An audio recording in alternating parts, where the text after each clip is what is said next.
Svolta shock nelle indagini sulla morte del 39enne papà albanese di Asolo massacrato a coltellate nel bosco di Paderno, individuato il presunto assassino, un minorenne di Pieve del Grappa, comunità sconvolta.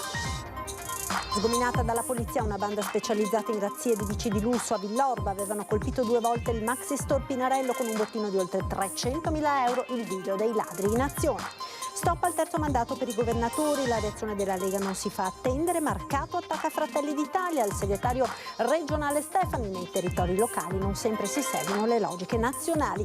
Se la pista da bob non sarà pronta per marzo 2025, le gare si svolgeranno all'estero, così a Venezia i vertici del CIO e della Fondazione Milano Cortina. Veneto tra neve, pioggia e vento, in montagna raffica di veicoli senza catene bloccati dalla neve, a Jesolo un'altra mareggiata divora parte della spiaggia. Lunedì mattina alle 10 a Cassola i funerali di Stefano Geller, simbolo della lotta per il fine vita, al ricordo della comunità e dell'associazione Coscioni. Stanze dell'amore per i detenuti in carcere. A Padova potrebbe partire la prima sperimentazione in Italia. Il sottosegretario alla giustizia Ostellari frena, non c'è l'autorizzazione. Buonasera e ben ritrovati con l'edizione del Veneto dei nostri telegiornali. In apertura la cronaca con la svolta shock nelle indagini dell'omicidio del Grappa, con l'uccisione del 39enne albanese Bledar Dedia. C'è una svolta perché per quel terribile delitto è stato fermato un minorenne del posto. Sentiamo. Dopo un mese di indagini serrate, il presunto killer di Bledar Dedia ha un volto, quello di un minorenne italiano di buona famiglia, 17 anni nemmeno. Una svolta clamorosa quanto scioccante che gli stessi inquirenti stanno trattando con il massimo riservo, coordinati dalla Procura dei minori di Venezia. A incastrare il teenager alcune testimonianze e le tracce del DNA prelevate dagli uomini del RIS di Parma nei giorni seguenti il ritrovamento del cadavere, all'alba di domenica 21 gennaio in una zona isolata in via dei Colli a Paderno. Bledar era a terra in un bagno di sangue, i pantaloni abbassati, una scena del crimine che fin dall'inizio aveva fatto propendere per la pista passionale e sessuale, con i carabinieri che non hanno lasciato nulla di intentato. Con il passare dei giorni e l'analisi dei tabulati telefonici si è scoperta la doppia vita del 39enne, sposato e padre di famiglia. Sotto la lente sono finite così le chat frequentate da Bledar e i suoi rapporti extraconiugali. Si tratta ora di capire che relazione ci fosse tra il 39enne e il 17enne,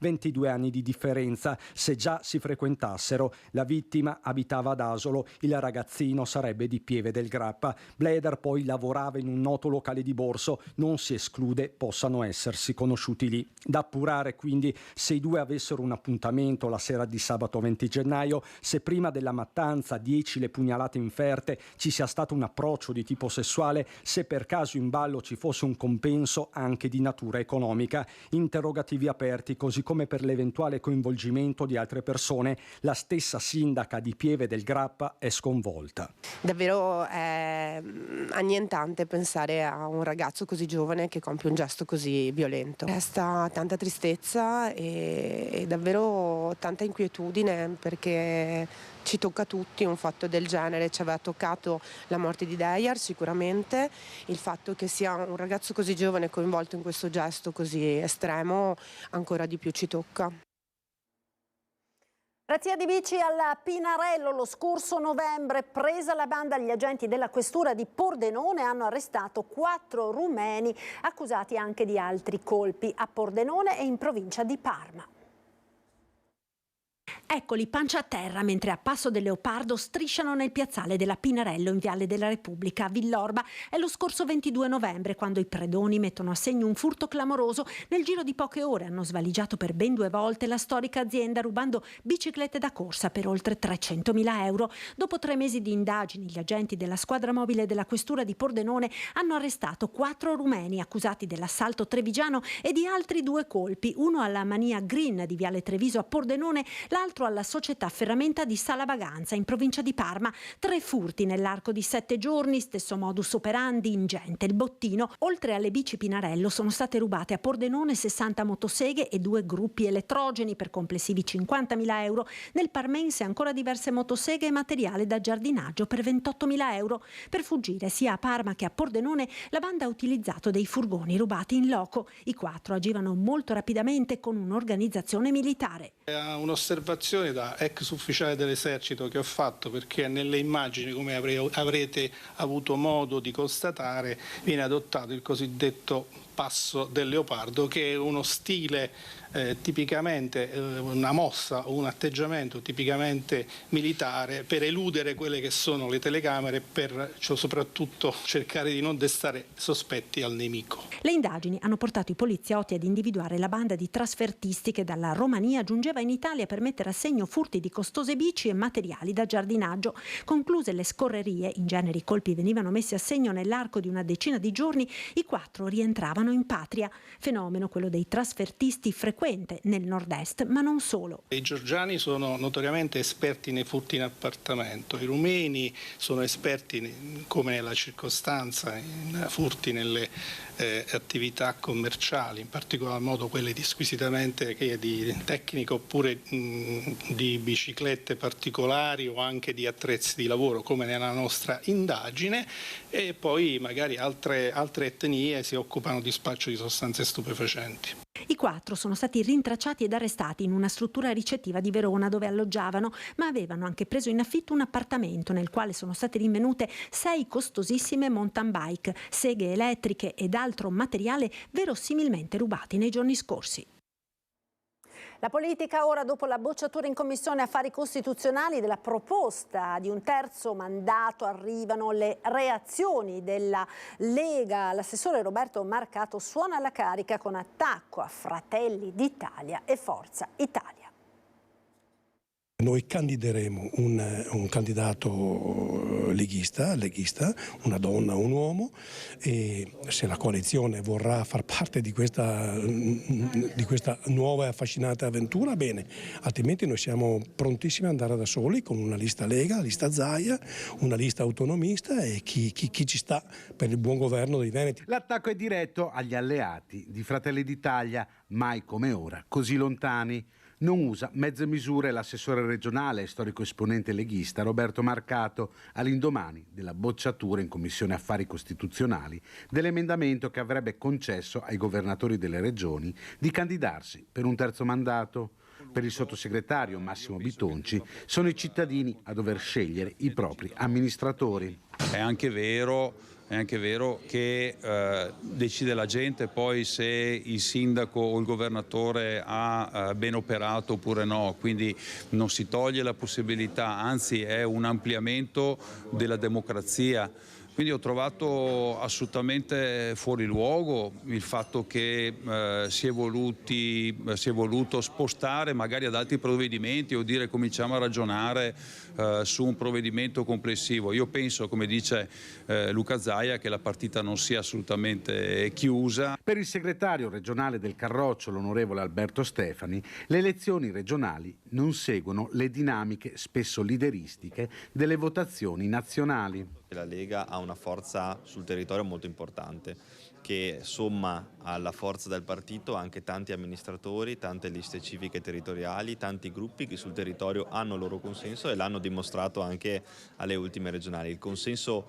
che c'è alle elezioni politiche non è lo stesso che c'è alle elezioni territoriali. Ovviamente noi faremo il nostro meglio, ma la nostra collocazione è al centrodestra e su questo lavoriamo. Il diretto interessato, il presidente Luca Zaia, sottolinea come chi sia chiamato a decidere per il terzo mandato, i parlamentari, non siano allo stesso tempo eletti direttamente e nemmeno soggetti a vincoli di mandato. ho ancora quest'anno e mezzo, 2 anni, non si è ben capito se ci sarà una proroga oltretutto. Nel frattempo cerchiamo di capire, siccome qualcuno ha detto che il Parlamento è sovrano, vedremo quanta sovranità saprà esprimere il Parlamento, ma soprattutto è una sovranità che io immagino dovrà essere rispettosa della volontà popolare. Trovo strano che ci siano persone che votano a favore del blocco di mandati di sindaci e presidenti di regione che sono eletti direttamente dal popolo e poi va a vedere il curriculum di alcune persone da 4-5 legislature che sono in Parlamento.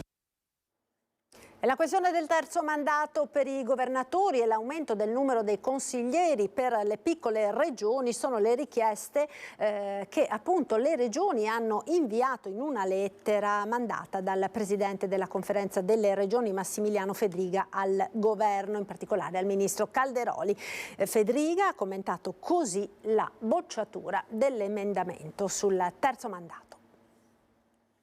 Sono penso normali dinamiche parlamentari, vediamo anche nel proseguo della discussione.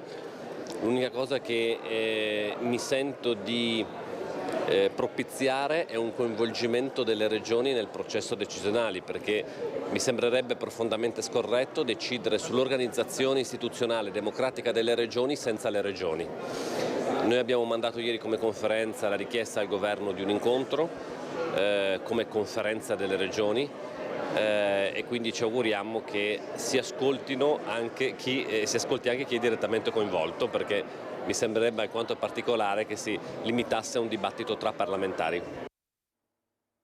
Ed è stato approvato ieri dalla Commissione Affari Costituzionali del Senato l'emendamento dell'Unione Province Italiane alla DL Elezioni che fissa al 29 settembre l'Election Day di secondo livello per il rinnovo dei consigli per 41 province d'Italia.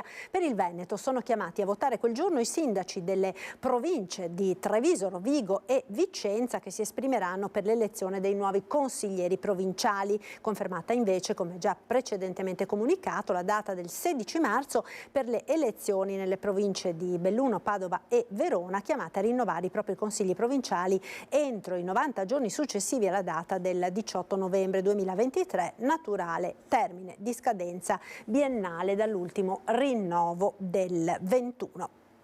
Olimpiadi invernali Milano-Cortina. Se la pista da bob non sarà pronta per marzo 2025, le gare si svolgeranno all'estero. Così questa mattina a Venezia i vertici del CIO e della Fondazione Cortina al termine dei 3 giorni di sopralluoghi tecnici. Tempi strettissimi, scadenze inderogabili perché la sicurezza degli atleti viene prima di ogni cosa. Sullo Sliding Center di Cortina, probabilmente l'unica opera pubblica prevista nel master plan dei Giochi Olimpici Invernali 2026, la deadline è fissata a marzo 2025 per la preomologazione della pista e considerate almeno 20 giorni di tempo per il raffreddamento del budello. I lavori dovranno concludersi tra un anno esatto. CIO e Fondazione Milano Cortina 2026 questa mattina a Venezia hanno illustrato gli esiti positivi della 3 giorni di sopralluoghi tecnici in Veneto. Tuttavia i termini sono stati inequivocabili. Le nostre preoccupazioni sulla realizzazione dello sliding center entro i tempi richiesti e sulla fattibilità sono note e sono state ribadite. Allo stesso tempo si è preso atto della nostra richiesta di mettere a punto un piano B. C'era, come sapete, anche un piano B italiano che aveva, se noi ritenevamo comunque possibile potenzialmente, ma nel momento in cui si è deciso di procedere con la pista di Cortina, visti i tempi che comunque erano necessari per sistemare la pista di Cesana, riteniamo che a questo punto un piano B eventuale non possa che inevitabilmente seguire le istruzioni del CIO di una pista esistente e operante e di conseguenza deve essere per forza all'estero. Su marzo 2025 perciò nessun compromesso, lo hanno stabilito le federazioni internazionali e sulle loro richieste impossibile transigere. La pista da bob è stata una cosa complicata e qui imploriamo che le cose vengano rispettate giorno dopo giorno, non a livello di mesi, perché i tempi sono serratissimi.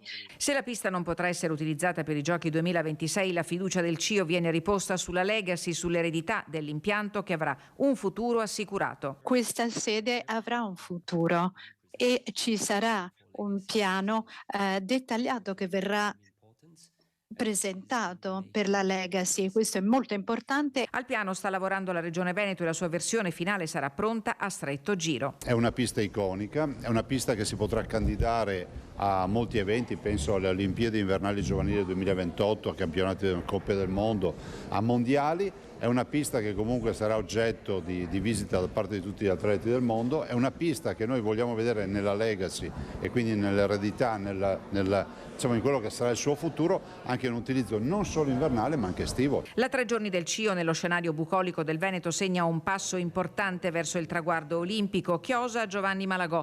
Non ci saranno altri master plan, monitoreremo il lavoro di Simico, noi siamo spettatori interessati. Certo che anche per lo sliding center il miracolo potrà essere servito. Dovessi scommettere, sì. Sono sempre stato un sostenitore che noi avevamo e abbiamo un piano B, però penso di sì. Maltempo sul Veneto, giornata di passione, quella di oggi sulle strade del Bellunese. Vediamo le immagini, abbondanti nevicate con mezzi in difficoltà. Un mezzo della Dolomiti Bus è uscito di strada su un tornante del Passo Giaulo. Vediamo nelle immagini, passo che è stato chiuso al traffico assieme al passo Valparola tra Passo Falzarego ed il confine con la provincia di Bolzano. Transito obbligatorio con catene montate sulla regionale 48 delle Dolomiti verso il Falzarego, ed è polemica per la totale assenza di dotazioni invernali riscontrate su tir e auto che in difficoltà nei tratti in salita hanno letteralmente mandato in tilt il traffico sulla 51 di Alemania e sulla 51 bis verso Calalzo. Nel resto del Bellunese è stata pioggia incessante a causare problemi. Allagamenti diffusi sono stati segnalati specie sul Feltrino, e sulla costa si è abbattuta invece una nuova mareggiata che ha provocato danni alla spiaggia di Jesolo. Raffiche di vento di scirocco e pioggia battente si sono abbattuti ancora una volta sul litorale veneziano provocando danni. La zona est di Jesolo è sotto stretta osservazione. Una situazione, ahimè, consolidata che si ripete periodicamente tutti gli anni in varie parti della stagione. Ormai non più neanche così concentrati in momenti precisi, ma basta un po' di vento di scirocco che in particolare la zona della Pineta, quella più colpita dal problema dell'erosione, subisce un grave asporto di sabbia dovuto appunto alle mareggiate causate soprattutto dai venti di scirocco. La perturbazione, infatti, come ha spiegato il presidente di Federconsorzi Jesolo Facco, sta incidendo nella zona della Pineta per circa 2 chilometri, ma non è ancora possibile stabilire l'entità del danno provocato dalla mareggiata. Al momento però si presume possano essere stati asportati non più di 5.000 metri cubi di sabbia. Non è tanto il danno in sé misurato, è il ripetersi di queste situazioni, 5.000 metri cubi una volta, altri 10 un'altra, l'apporto di fiumi è sempre più scarso, il risultato è che la spiaggia è sempre più corta. Abbiamo deliberato nell'ultima giunta l'ennesimo intervento di ripascimento manutentivo da parte dell'amministrazione comunale per un ammontare di oltre 500.000 euro, per 567.000 euro per uno spostamento di sabbie più che un ripascimento vero e proprio tra sabbie derivanti dalla zona centrale e sabbie che riusciamo a recuperare grazie a qualche cantiere. Le prossime ore saranno determinanti per un bilancio dei danni. E nelle prossime ore è prevista la fase finale della perturbazione tuttora in atto, con precipitazioni ancora diffuse e a tratti moderate e forti, in particolare sulle zone orientali della regione. In successiva attenuazione continuerà a nevicare sulle Dolomiti fino ai 900-1000 metri ed intorno ai 1300-1400 metri sulle Prealpi. Alla luce delle previsioni emesse dall'ARPAV, la Protezione Civile del Veneto ha dichiarato l'allerta gialla per criticità idrogeologica fino alle 20 di domani nei bacini di Piave Pedemontano, Alto Brenta, Bacchiglione e Alpone. Criticità idraulica, allerta gialla nei bacini di Alto Brenta, Bacchiglione, Alpone, Basso Brenta, Bacchiglione e Livenza, Lemene e Tagliamento. Ci fermiamo ora per la pubblicità. A tra poco.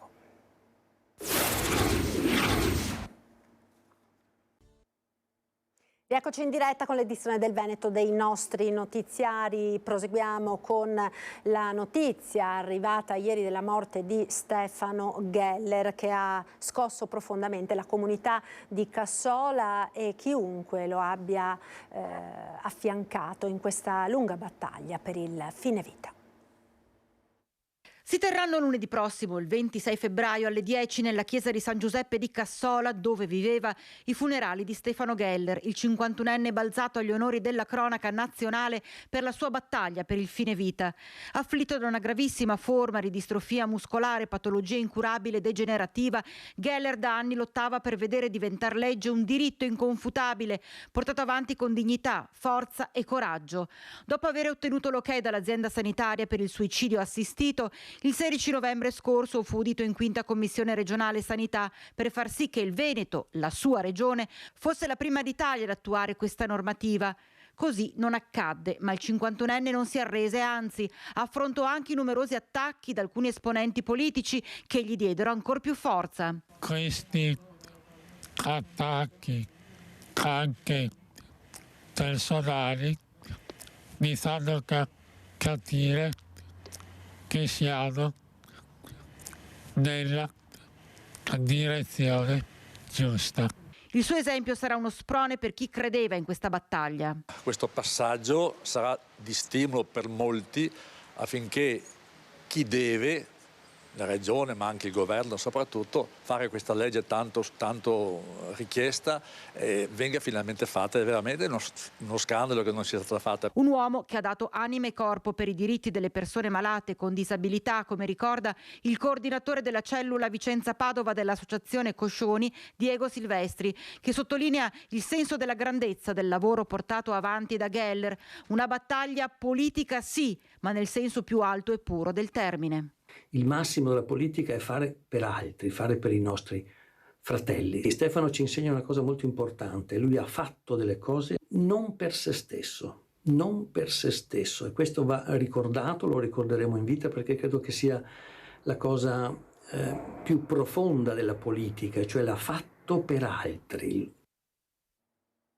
Stanze dell'amore per i detenuti, potrebbe partire la sperimentazione nel carcere di Padova, primo in Italia. Spazi privati in cui ritrovarsi lontano da occhi indiscreti per godere di qualche momento di intimità con il proprio partner. Le hanno già ribattezzate le stanze dell'amore per i detenuti. Il carcere Due Palazzi di Padova sarà il primo penitenziario d'Italia dove verranno create. La sperimentazione dovrebbe partire a breve, sono già previsti sopralluoghi per posizionare dei piccoli prefabbricati mobili, tipo dei container, in un'area verde del cortile dell'Istituto di Pena padovano. Nel 1998, quando è nato Ristretti Orizzonti, e il primo tema affrontato era proprio questo, la negazione della sessualità, ma anche quindi una affettività proprio molto ridotta come quella nelle carceri, no? Quindi era proprio uno dei primi temi che noi abbiamo trattato e che da anni continuiamo a trattare, perché io devo dire che non ci speravo più, e forse se non ci fosse stata la Corte Costituzionale probabilmente la politica non avrebbe fatto nulla. La svolta per far partire questo progetto pilota è stata la sentenza numero 10 del 2024 della Corte Costituzionale, che ha stabilito l'illegittimità del divieto di colloqui intimi tra detenuti e familiari. La frenata sulle stanze dell'amore però arriva dal sottosegretario alla giustizia, il padovano Andrea Ostellari. Non esiste alcuna autorizzazione specifica riguardante la casa di reclusione Due Palazzi di Padova o altro istituto in Italia a proposito delle cosiddette stanze dell'amore, dice Ostellari. Sarà costituito un tavolo di lavoro per approfondire la questione. Ogni eventuale iniziativa verrà intrapresa dal Dipartimento per l'amministrazione penitenziaria. Le carceri hanno bisogno di serietà, non di propaganda, conclude Ostellari. Negare alle persone detenute la sessualità e quindi anche molto gli affetti significa una desertificazione affettiva, e la Corte Costituzionale invita i direttori a fare tutto il possibile per attuare questa cosa, prima anche in assenza di una legge. Quindi non è che qua si parla di propaganda, si parla di una realtà imposta dalla Corte Costituzionale. È tutto, grazie per essere stati con noi. Come sempre in chiusura uno sguardo alle previsioni del tempo con il nostro meteo. Arrivederci.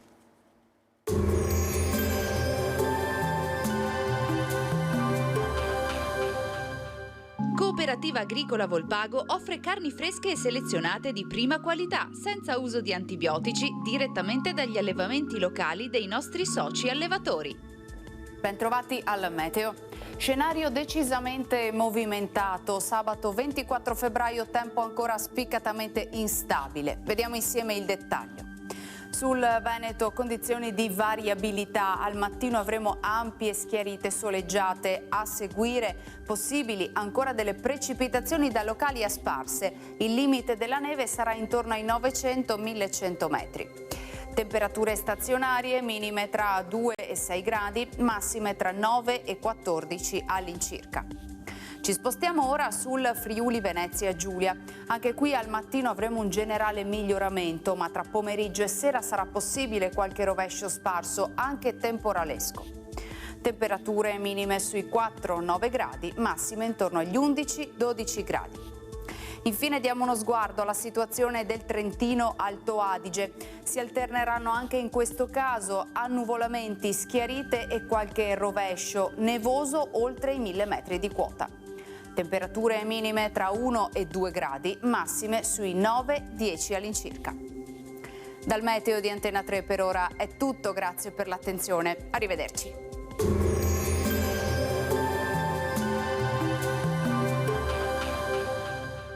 Cooperativa Agricola Volpago offre carni fresche e selezionate di prima qualità, senza uso di antibiotici, direttamente dagli allevamenti locali dei nostri soci allevatori.